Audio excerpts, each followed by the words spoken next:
Welcome to the Sanctuary Podcast, hosted by Angel Deer. In this podcast, we explore the mysteries of spirituality and consciousness. In each episode, we dive deep into the realms of human experiences, our rapidly changing world, and the unseen realms, tapping into the universal wisdom that connects us all. Whether you're a seasoned spiritual seeker, starting to awaken to the possibilities of a more expansive reality, or want support on your journey, this podcast is for you.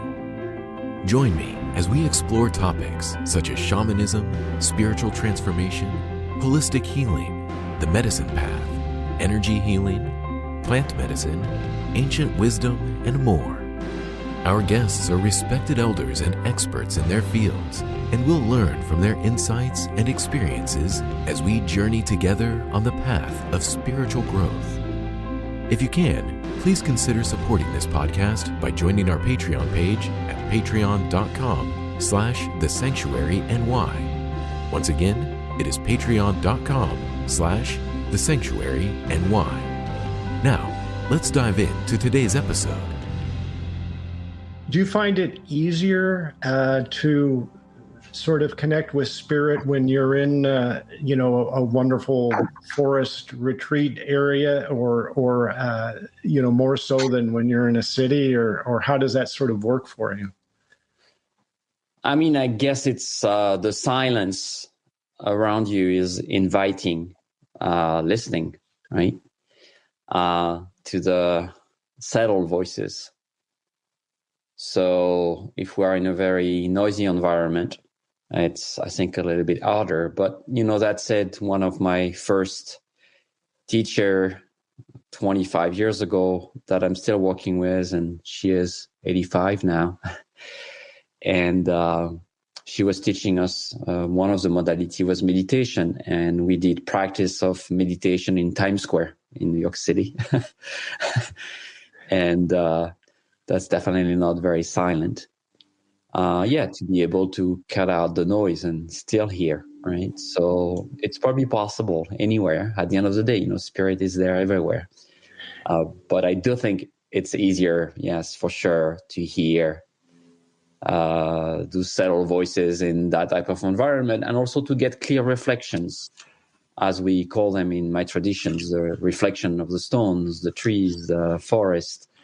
Those are clear voices with no ego and align with the original instructions.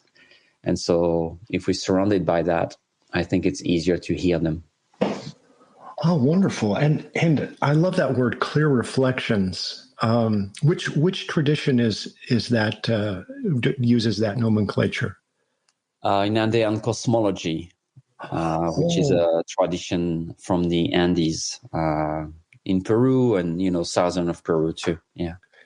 So how can I connect with the clear reflection of things around me, the stones and the trees and the rivers, or the cars that are driving by in Times Square? So how in that tradition do people do that, or notice that, perhaps? That's a wide question, and that's probably a lifetime practice, I would say. But the idea is that everything around us is alive. Everything around us has a voice.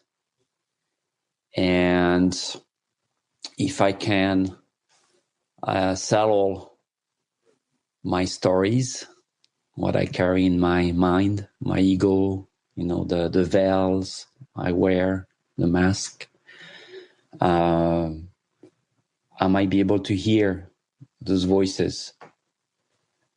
And they are clear reflection in the sense that they do not carry a personal agenda of separation. They carry this embedded foundation that we also carry, deep down, of interrelations. And so the trees, even if you just understand their biology, you understand that they live in connection. the rivers. I always say the river don't drink their own water. They are in service, right? They are in connection with what's around. And so when we immerse ourselves with all the beings, alive beings that whisper clear instructions, clear reflection, we might be able to perceive who we truly are, who we are behind the voices that are not ours, what we learn from our society, from education, from the systems we are living in. And sometime, even for a blink of a second, I might have an experience of that clear reflection of self through the reflections of those others, which are technically not others, but let's just start with that.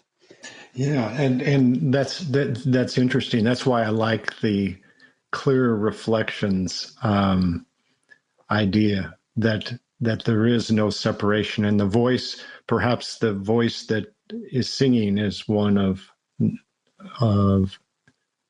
that there is no distinction, that there is no separation. Yeah, I don't know who said that, but said that the spiritual path is a path of polishing our mirror, right? Clearing our mirror. So when we look in the mirror, we can see clearly. So it's this idea of clear reflection. But if you see or feel more than probably think of it, if you close your eyes and you see yourself as a manifestation of the Creator, like the tree, like the stone, like the river, like the birds. And if you feel into your fundamental elements, the fire inside of you, the waters inside of you, the air, the breath, and the earth, this body, those elementals, very ancient spirits, carry a vibration or carry a prayer, as we say, carry instructions. And if you can access that, then you can see clearly. And then you will see that there is no separation. You will see you're just a reflection of what is out there. And you can probably find, I personally found, life-saving advice in those reflections. Troubling visions of myself, things that I need to heal, things that are unresolved, things that are probably not aligned yet. So there is a beautiful opportunity. And I think, many people go in nature for that without knowing. We're stressed, we have anger, we have confusion, we feel lost. And then we go there and we feel better. And even if we're not spiritual, we know that looking at a beautiful sunset or looking at stars at night, looking at a beautiful mountain gives us that sense of peace. And it's because in that moment, we are experiencing what I call the return, right? We're returning to ourselves. And so indeed, we can feel home, we can feel peace, and we can feel for a moment, maybe in that heartfelt experience, who we are, that clear reflection. How do I wanted to touch again on what you mentioned about hearing the subtle voices, and I think we're brought up, or at least I was brought up, to think of the five senses, hearing, sight, sounds, touch, seeing, and what about the thoughts and those? How do you work with sort of the five senses to more connect with perhaps what you've called subtle voices? Well, I think first it's important to not make the mind, the thoughts, the enemy. They are part of creation. They are part of who we are as human beings. they can be a great tool for inquiry. So I think for me, it's very much using the thoughts as the inquiry tool, as being curious. It's very often what I invite my students and in our shamanic school to do. Very often we get an opinion very quickly about something we think or experience as good or bad, right? We create immediately a judgment. If there is a judgment, then there is obviously a relationship that is already biased. We assume that this is good, or we assume that this is wrong. We've probably learned as we grow up to cover up or to not trust maybe fear and shame or anger or confusion. But if we return to curiosity, if we use the mind, which is a very powerful tool, to be curious, I think then we might be able to change that relationship with whatever is going on in the mind, or whatever is going on in the body, or whatever is going on out there. And we stay open to possibilities. And in possibilities, there is new stories, there's new relationships. And so I think it's really important to kind of, and that's the trick, I think, and that's a very difficult part, especially I think the more we walk this path, is to realize that, we grow a certain type of wisdom or knowledge, but to be able to grow in parallel, the humbleness, the not knowing, the curiosity, literally stating it is this or maybe it's not, and I don't know, kind of keep the exploration going. I'm quite mesmerized, I have to say, over the years, how I've dived into those ways and this tradition. And I guess to one side of it, I have more knowledge, but at the same time, the questions are even bigger, and what's unanswered is wider. And I've learned, or I'm learning, I guess, to find comfort in that, right? To not create a battle there, to not be obsessed with answers, but to be more curious about what is the right question. I think is a good way to use the mind and the thoughts as a useful sense in that exploration. I hope that answer the question you were asking. Yeah, and what I was thinking of is when I thought of hearing the subtle, when you said hearing the subtle voices, what came to me is listening with the heart, and not so that like there's a. And it's not like it's like I'm separating the body from the mind necessarily, but when you sort of connect more toward the heart or your solar plexus, or even your lower body, and your experience comes through that sort of portal, it's a different experience than how the mind perceives things. And like you said, that there's nothing against the mind. The mind is a wonderful tool, but those other ways of knowing or listening, I think, can pick up on different things than perhaps the mind. And so that's when you said that, that's sort of what came to me. And I don't know if that's what you were pointing at or not, but I just wanted to share that with you. No, totally. You're right. And even the guts, right? What we call the gut feeling, right? Something kind of in our belly, kind of the old wisdom. But I think what can be tricky sometimes is the trauma we might carry, the filters. And we need to be kind of careful about what we think it is, what we think we heard. Because it can come from a wounded place inside of us that is still unresolved, right? That still need healing. We might see others through a certain lens based on our personal experience of life.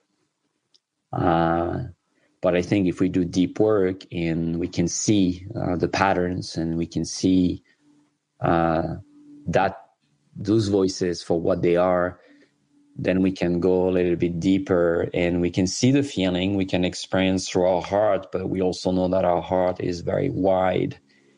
And it carries truth ultimately, yes. Even if I experience separation in my heart in that moment, that's my truth. But to know if it's the kind of the primordial vibration, is it the original instruction, or is it something that I've learned to experience that way? Is it true? And there is a very famous guru that I like, Swami Prajnapada, that said that you cannot know truth. You can never know truth, but you can know untruth. You can say, okay, this is not the ultimate truth. This is not true. But you will never know truth, because truth is one with God, and it's the ultimate state. And that's probably what, I guess, walking awakened beings can experience, what we will experience as we transcend this body. So, yeah, to always keep the inquiry process, even, with the feeling sometimes. Would you want to try just I like this idea that what you brought up about being in Times Square and your teacher practicing there. And, somebody who's probably listening to this podcast now is probably not in a forest or not, well, maybe they're on a beach or something, but maybe let's assume that they're, if they're like I am listening to a podcast, they're cooking dinner or doing something around, or more often for me, even driving a car. And what is there a way, or even like right now in conversation with us, I'm assuming we're both in rooms. I know I am in a, sort of a square room that's sort of cut off to some degree from nature. I just was wondering if we could invite sort of the spirits into the conversation, perhaps, and what that would look like. I've never done that before in a podcast, and I'm wondering, somebody who's deeply connected with animism, how we can invite that in the conversation and what that might look like or experience. Yeah, I mean, right before we connected, I put my ceremony tools on me. Yes. So we are on audio only. So right. I'm wearing artifact, which for me helped me stay connected and invite that connection. I did a prayer to invite the land, my ancestors, and my guides to be present. I think, for anyone that is, like you say, maybe in a cubicles right now, or at lunch break in a noisy restaurant, I think, we have been gifted. We are gifted as human with this amazing capacity to close our eyes and to invite the unknown, to invite the magic, to invite the unseen. And for some people, it might be difficult if we don't have any spiritual practices, or if we have been raised in a very religious, strict environment and we are kind of allergic to prayer. But for me, it's mainly inviting the space of my subconscious, right? 95% of our processes inside of us are automatic and invisible. So it's recognizing and acknowledging that that voice that is speaking right now is coming not from something that I can see only or I can control, but also is coming from a lot of weaved connection to the greater self, to what's bigger than me. And we can put in that our ancestors. We can put in that the billions of bacteria in my guts. We can put in that the land. We can put in that guides that we are connected to, animals, plants, trees. And I think if we don't have any of that, if we feel like we can call that, maybe we can call a dear friend, our lovely grandmother or grandfather that we were very connected to and that has passed away. We can call wisdoms that is closer to us at first, and that we relate to in some ways. But I like to invite those, and I like to call the four directions, the east, the west, the north, and the south, to call, like I was sharing earlier, the fire, my fire, and the greater fire, right? It could be the sun in the sky, the stars, to invite the waters, this beautiful river that is flowing right next to my land, the Delaware River. I can invite the breath, the air, the wind, the winged ones. And I can invite the earth. I can invite my body wisdom into the space. And I think it's a way to acknowledge that there is a lot I don't know, that I don't see, but to acknowledge that it is speaking with me, that is connected to me, so that in some way my words, my thoughts, even my presence on this earth is in relation to that. Think of even just the mystery of what is breathing us automatically, and one day just go. We don't really know in that moment what exactly happened. I don't think it's just a chemical reaction, because we cannot create that life, really. We cannot give that breath back once it's gone. So it's acknowledging that in whatever way. I think the most important when we call that way is that it feels very authentic and true to us. Right? I always tell my students, don't call things because you heard me calling them, but call them because they have a meaning for you, that you have some kind of relationship to it. And I think that's when the space gets bigger, right? Here you are with me, and we never met in person, but you're coming with your ancestors. You're coming with your ancestral land. You're coming with your guides. And I don't need to see them or to know you to know that they are present in the space. Yeah, that's. I was just really exploring this whole what you talked about of inviting and calling, and because in a way there's sort of there's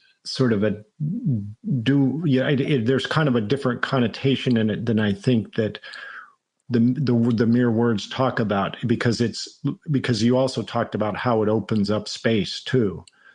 So it's sort of like a conjuring in a way, but with a connection. And I don't know, what does that mean to you? Inviting, and how do you invite, or how do you call upon things?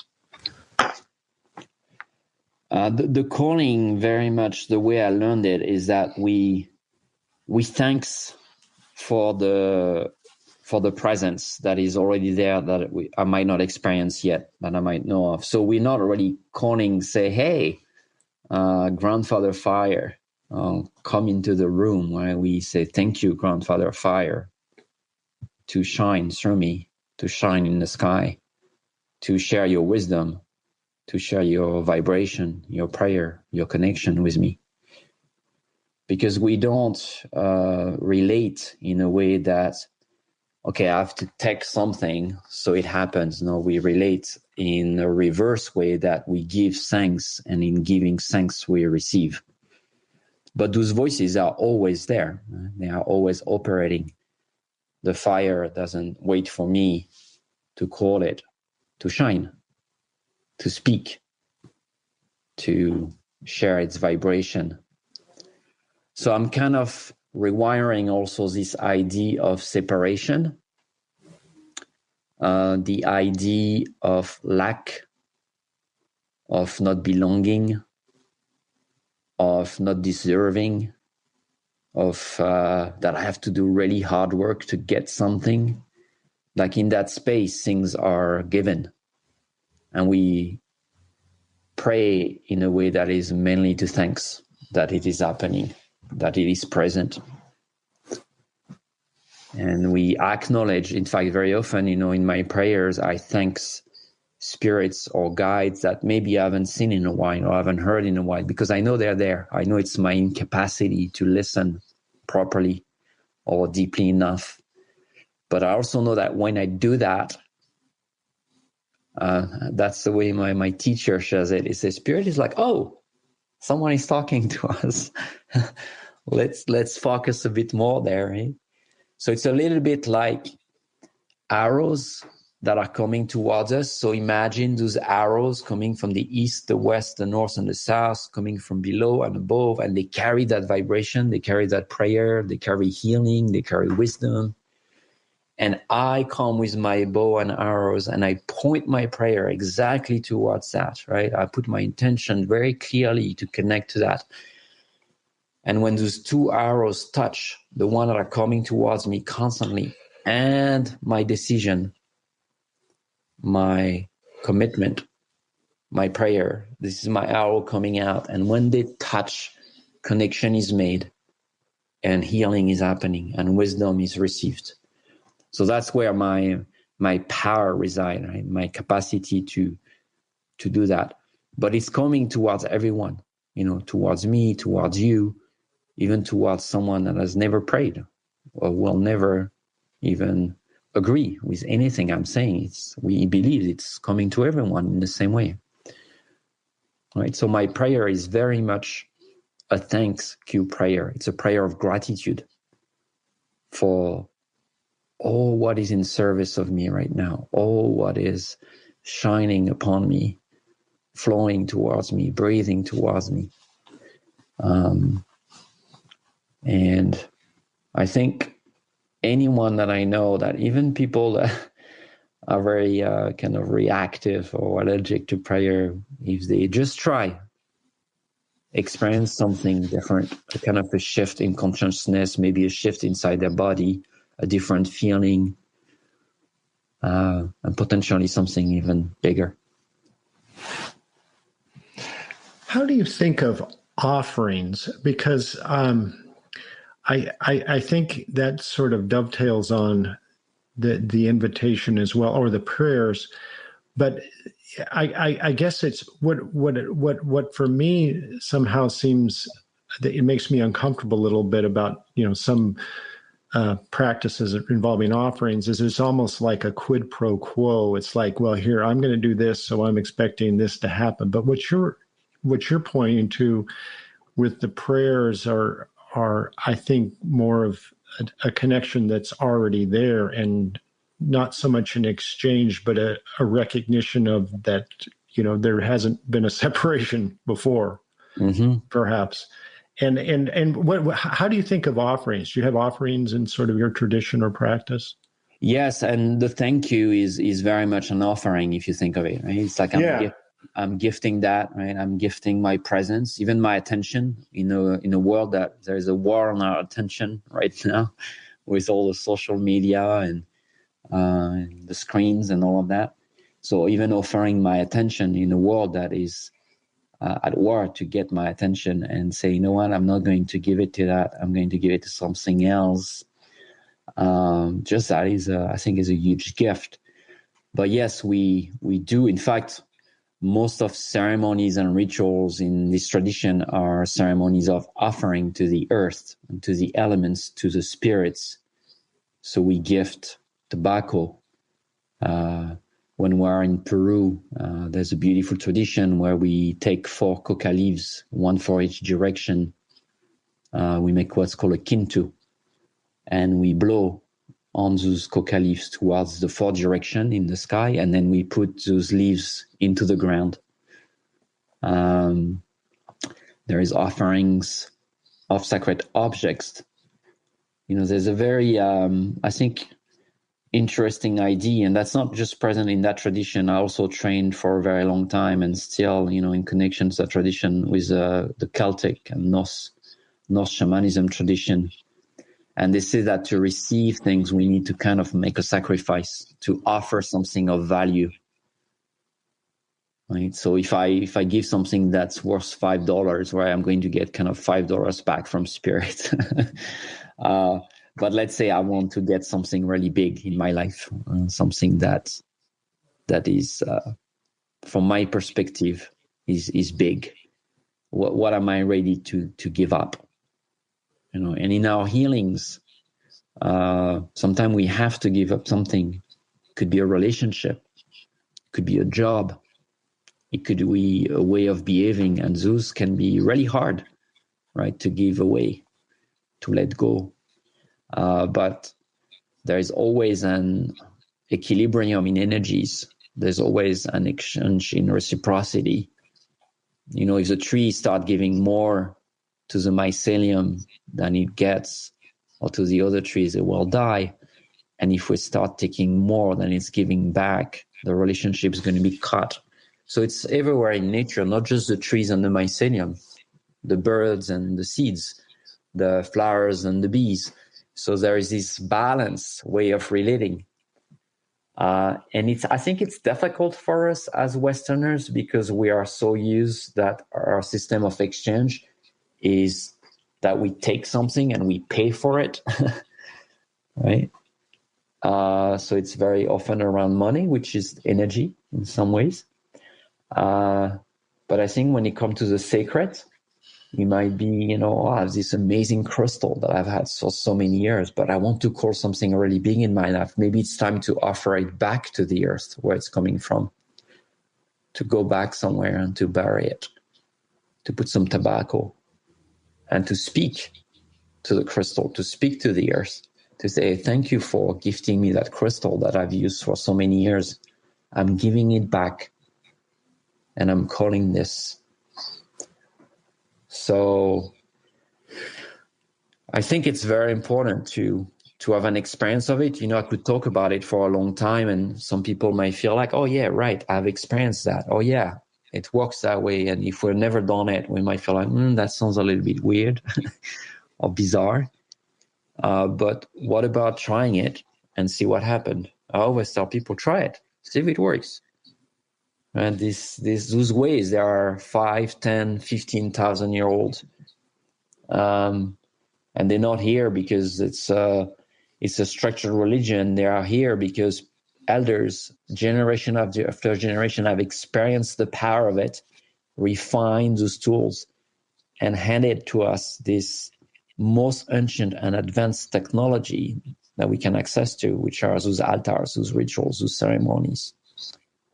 And I was a scientist originally, a very Cartesian mind, with mind and matter. And it was very hard for me to understand those things, to have an experience even of it, until, I could not find answers in those ways that I've learned, and find those ancient ways, tried them, and then seeing what we call magic happen, what we call, the mystery being revealed. But I would not have believed it until I've experienced it. Right now, I believe it because I've experienced it, and I don't need proof anymore. But there was a long time in my life, the first 10 years of my practices, where there was always doubt. My faith was in my head, but not in my heart yet.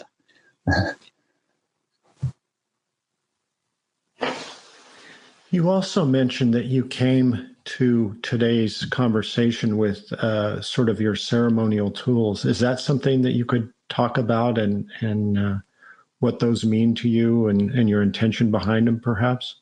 Sure. So I'm wearing a medicine bag, which is the one I'm wearing is around. It's a necklace, so it's around my neck, and there's a little bag that's in front of my heart.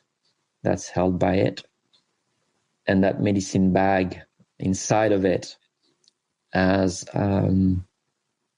items that are of great significance to me. So we usually don't reveal what's in the medicine bag, but what you usually can find is stones and objects and plants, bark of trees. It could be even man-made object. And so we carry it as a form of protection and as a form of connection. And so once again, having them against my heart, letting them speak. And I think any person that's quite deep on the path, usually in those shamanic tradition, carry a medicine bag, or I've heard about it. And the other things I'm wearing is a belt. It's a ceremonial belt.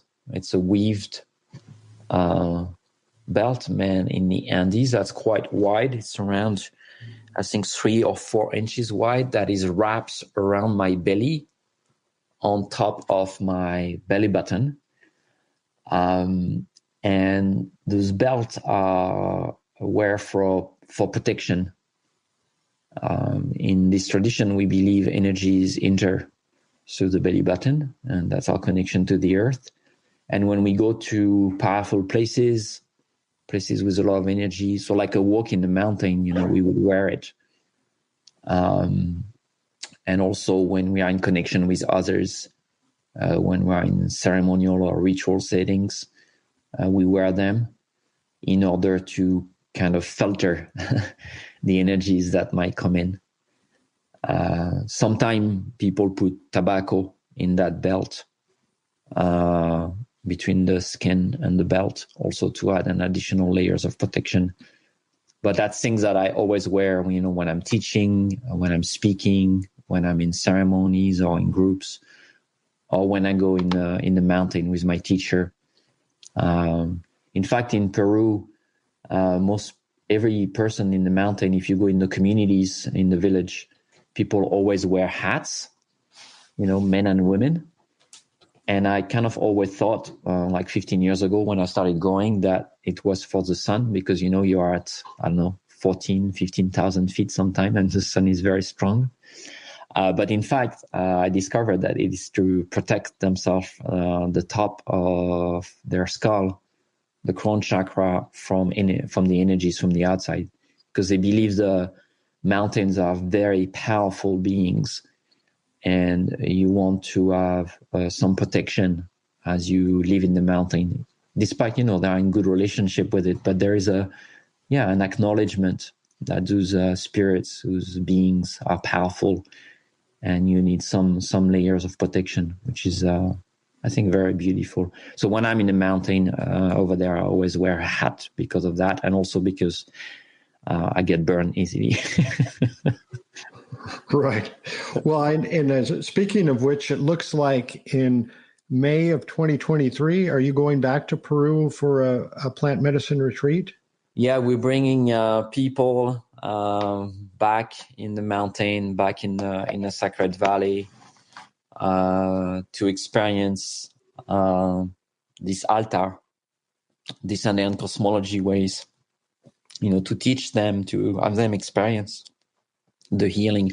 And, I've been going there for more than 10 years now. I spend around 3 to 4 months a year in Peru every year, just mainly to be with my teachers, but also for bringing groups.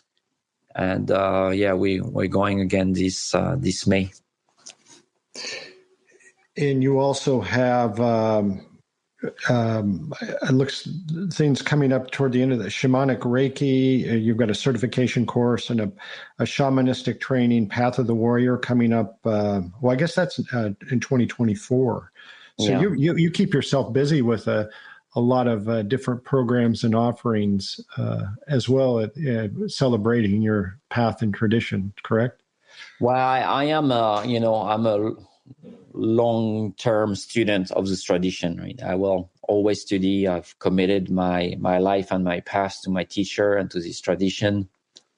And so, when you love learning, I love sharing. And I come from a very long lineage of teachers. And And so I love sharing those teachings. I love experiencing them with others. It is a place of healing at the end of the day. I mean, there's a lot of work we need to do on ourselves and alone. But at the end of the day, the final healing, or the kind of ground zero for healing, is relationships, right? It's in connection with others. That's where we learn to rekindle relationship. So yeah, we have a shamanic school with different programs. And that is, the thing I enjoy the most is opening the path for people into those tools. And then, they walk it, they explore on their own. They discover if this works for them or not.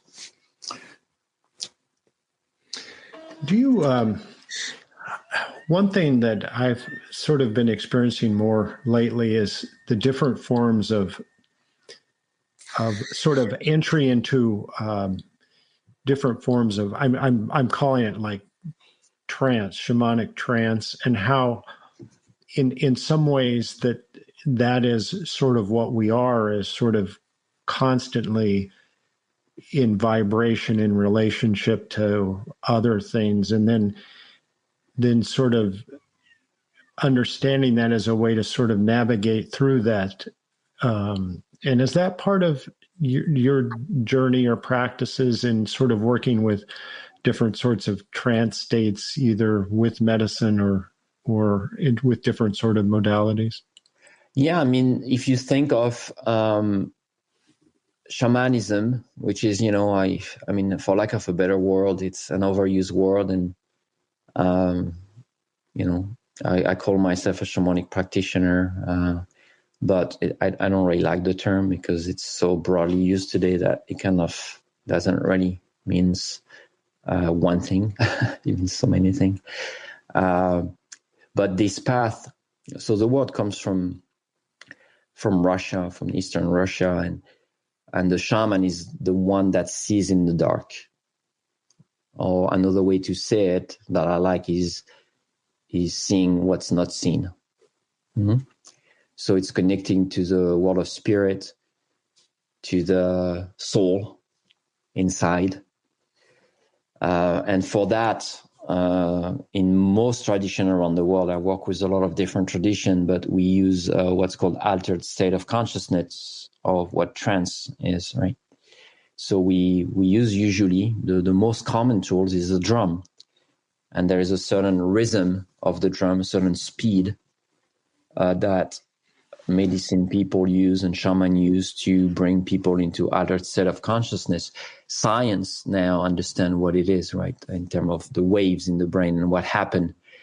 So what very much is a trance is like it's daydreaming. So we can access trance states completely naturally, sitting against a tree and watching a river, and then we let our thoughts kind of float and flow like the river. And then as we do that, some streams of consciousness that are in the subconscious arise. We can have ideas, we can have old memories. And if we practice that with the drum, we can do it with plant medicine, we can do it many, many ways. Even working, I've done a dieta last year with the oak tree, where you basically drink a strong decoction of the bark of the oak tree. And for 1 week, I was drinking that tea. And, this is not a psychoactive plant. But within 3 days, in my dreams and in my awakened state, the oak tree started coming and teaching me. Like in this very interesting state of being fully awake, what you would call a normal state of consciousness. We could debate for a long time if being awake as we are today is a normal state of consciousness. Yeah, let's skip that debate. But that's a long discussion here. And you have, so I experienced for a couple of days this massive, what we call download or channeling or connection, where I was just writing pages and pages of poetry. And somewhere very Celtic, and which is interesting because the oak tree is, I didn't know at the time because I didn't want to read about the tree or know anything in spiritual tradition that used it, because I wanted to come as kind of a child mind, right? Not knowing.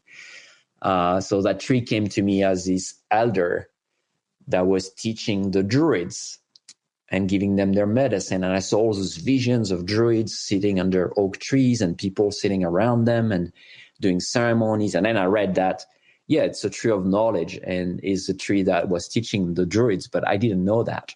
In fact, that's what oak means. It's an old word, and it means the teacher, the master teacher. And I also had all those stream of consciousness and download of poetry that was very much like Sufi poetry, like what Rumi would write. And I wrote some beautiful poems that were gifted to me by that deity, by that being, by this tree. And to me, that's quite fascinating, you know, because I was in the same state of consciousness as I am right now, speaking to you. And I was having that door open. So what we would call another state of consciousness. And we are all always on that state of consciousness. That's what I want to say here. You know, we are all be hypnotized by the world and in that story. So we are not in kind of the primordial state of consciousness, because we are receiving information from outside, inside, that informs us. So those trends can happen anytime. And by the way, we are all sleeping, hopefully every day, and experiencing dreaming. Yes. Which is a very important place for medicine people and for shamans, you know, to explore. And some people see dreams as just kind of this purging of the mind, right, of what happened during the day. And some of it is, you know, a big part of the dreaming state is this purge, this cleansing of the brain. But there's part of some dreams, you know, they say in my tradition that around 10% of our dream, 20% of our dreams are visionary dreams, meaning they contain visions, informations, kind of higher wisdom. And they say that around 1% of our dreams are prophetic. Those are the big dreams, the big stories that we have, like creation stories that comes that tells us about the people on the earth, that tell us about civilizations, you know, what's coming up. But it comes in the natural dream state, and we all dreaming, hopefully. But we can cultivate that. You know, there are techniques and ways and rituals where we can do dream writing and connection with others to really develop that skill. That's another state of trance, right, that we can experience. And I just finished by that. Very often those trance states are not only sharing with us wisdom, but they are deeply healing for our soul, for our lives. And there was a study done, I think a couple of years ago. It was in Canada with a veteran hospital that treats, you know, war veterans. And the hospital system in Canada has done quite powerful efforts over the last 5 years to bring native traditions. So in some hospital, you can have sweat lodge, you can have, you know, different experience of those native traditions. And they did a comparative study between normal treatments of those veterans, normal Western ways of approaching trauma. And they had a group of veterans where once a week, they would have a drum circle. So those 15, 20 veterans were sent in a circle. They were given a drum and they would just drum with someone that was, you know, a practitioner at a certain rhythm and just drum. You know, none of them were native people, they were just Western people. And that study showed that the level of PTSD dropped by 60 to 80%. Comparative study with Western medicine was around 20%. That their level of anxiety dropped. that their level of connection to each other drops, that their capacity to be in their body, physically present and feeling their body was massively increased. I'm not surprised, I was not surprised when I read about it because I know it works, but that was a fascinating study. What they didn't know is that by doing this drumming, they enter trance state.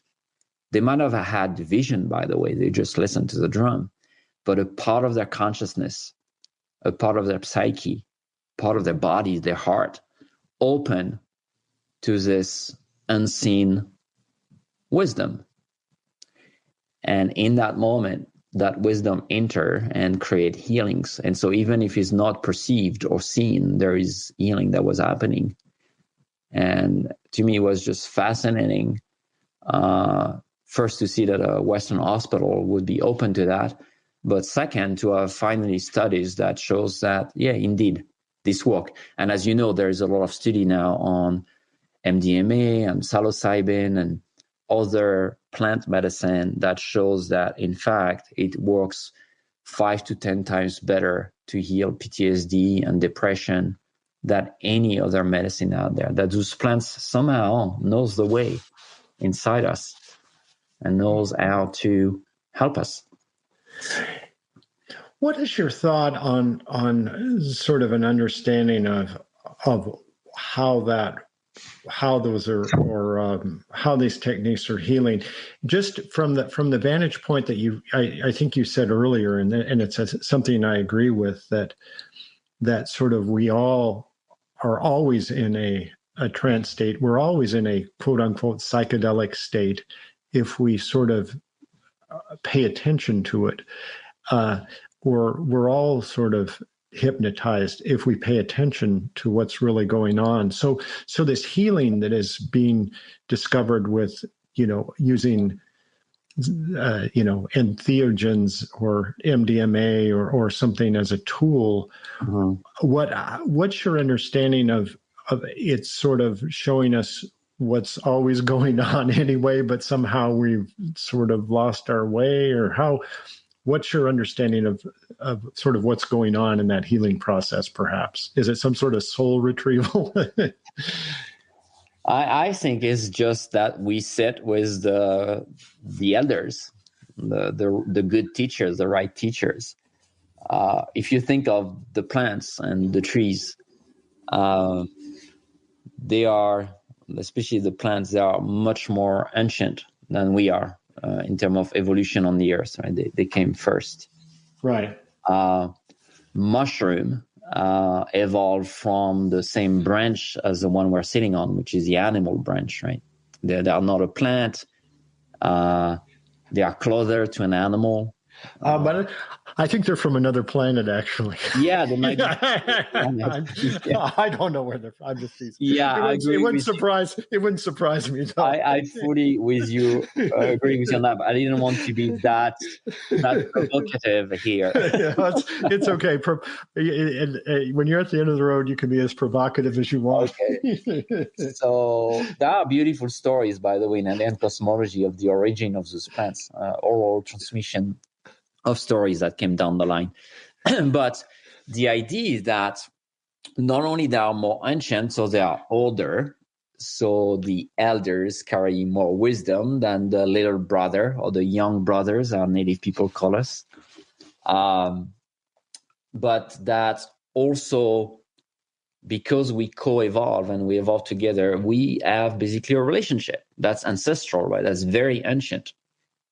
And so because also they carry the original instructions, they still live in alignment and in relationship, in good relationship with each others, with all the living kingdom, that when we are in contact with them through just sitting with a tree or ingesting them, that vibration, that information comes in and is assimilated by our system. And it's a little bit like a new software in a computer, right? The hardware is my body and my DNA and all of that. And there is software, which is information. And well, you all know, if you have a a software that's bugged on your computer, you need to upgrade to the new version, right? Or you need to go from Windows to Mac, right? You need to put something that seems to work a bit better. And so that's really that acknowledgement, right? I acknowledge that somehow, despite they might look static, they don't speak the same language as me, that they might seem less evolved. In fact, they are way more evolved. I mean, biology tells us, evolution tells us. And so when I take them in, when I bring them in, I bring that information in and I build my body with that information. And so that's what happened, to come back to our first discussion here, to when you walk in the forest, you are receiving information. Because our nervous system, and it's also science that explains that, is connected to that environment. And connection means two ways. It's not just you experiencing it, it's also the forest experiencing you. And in that moment, something special can happen. And that's what happened to me with the oak tree. It might sound bizarre. An oak tree could speak and teach, but I can tell you that when I went online after my dieta and I read the tradition of the oak tree and how the oak tree was used and the kind of teaching it carries on very ancient texts, that's exactly what my experience was. So did I dream it? Was the tree really there? Well, what I know is that my experience is universal, was true, and was real. And if it serves my life, that's also, I think, something important about all of that. It's not just done it's not folklore, or it's not just done because it's for powers or anything like that. No, if it's helped me find my way through life, if it's helped me rekindle relationship with myself first and therefore with others, then, well, I think that's the path to walk. That's the way to explore, at least. Well, since the oak tree has come up again, do you know what I'm inviting you and the oak tree to do is to share your poetry that you wrote. You obviously don't have to, but you could like record a little MP3 of you reciting your poetry and send it to me, and I will put it at the end of the podcast if the spirit so move. I mean, that's just an option. With pleasure. I will do that. I will do that. Yeah, I'm just because I'm curious now. I want to hear this too. This would be wonderful. This would be wonderful. Well, is there anything else that the spirits are moving you to share today that you'd like to discuss? I want to share something that's coming up to me right now, and that is kind of the backbone of one of the main creation story in Indian cosmology. I won't go through the whole story. It's a pretty long story, but there's a point in the story where, everything was in harmony on the earth, and then disharmony arrived with human beings starting to fight each other's and starting to kill and becoming greedy and taking more than they need and creating separation. And the story says that the ancient beings, they say they were sacred beings in space. Those ancient beings felt pain for the first time. And they kind of were really puzzled by it. And so they kind of flew back. They were far in the cosmos, and they came back to the earth, and they looked at the earth from the sky, and they saw the pain. They saw the separation. They saw the war. They saw the anger. And the story said that they experienced a feeling they'd never experienced before. And that feeling was compassion. They were overwhelmed by compassion by the human beings and their sufferings. And then they started sending envoys, plants, mushrooms to the earth to help us remember. And so I want to bring that because there is this immense love, immense compassion that is coming towards us from that unseen world. And that's not just from the spirit in the skies. It's coming from the trees, from the plants, from the animals, from the stone people, from the rivers that want us to be happy, to live in joy, to sing, to be in good harmony. And so they are constantly trying to reach us, talk to us, to help us heal. And so the only thing we have to do is to turn towards them and allow ourselves to receive and experience this prayer of gratitude, to thank them for this amazing service and gift they are giving us. And for me, that story always touched me very deeply because I've experienced it in ceremonies and rituals and really felt that love, that compassion. And the only reason I felt it is because I carry it. You carry it. Everyone listening is carrying it. And any other path we're going to take that is not this path of unconditional love, of compassion, is going to be a search. There's going to be a search for that path. And that for that return, for that home. And so I hope people, will be inspired to open to that, to explore in their own ways those voices and to see how maybe their life can be, to discover their own medicine, their own power, their own wisdom. Because I think, we need everyone in this.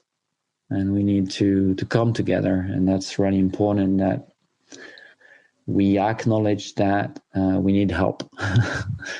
And that there are beings and plants and trees and rocks that are waiting for us to receive that help and to open our heart to it. Thank you very much, Angel. What you just said is probably one of the most beautiful things I think that's ever been said here at the End of the Road podcast, and I'm very grateful that you shared it with us. I mean that's very touching in so many ways. That's my deepest prayer. I pray for that a lot because I think it's time. It's time. And as you said, that's all the prayer you need. Yeah. Everything else is just in search of that prayer. That's it. There we go. We've come to the end of the road. Yes. Right. Angel, hey, how can people get a hold of you if they want to participate in all the wonderful rituals, activities, having in both in the sanctuary and elsewhere? Well, people can go on our website on the sanctuaryheal.com, HEAL.com. They can also find me on Instagram. They can search for Angel Deer, the Sanctuary there, on Facebook. Come visit, or reach out. We do a lot of our work online.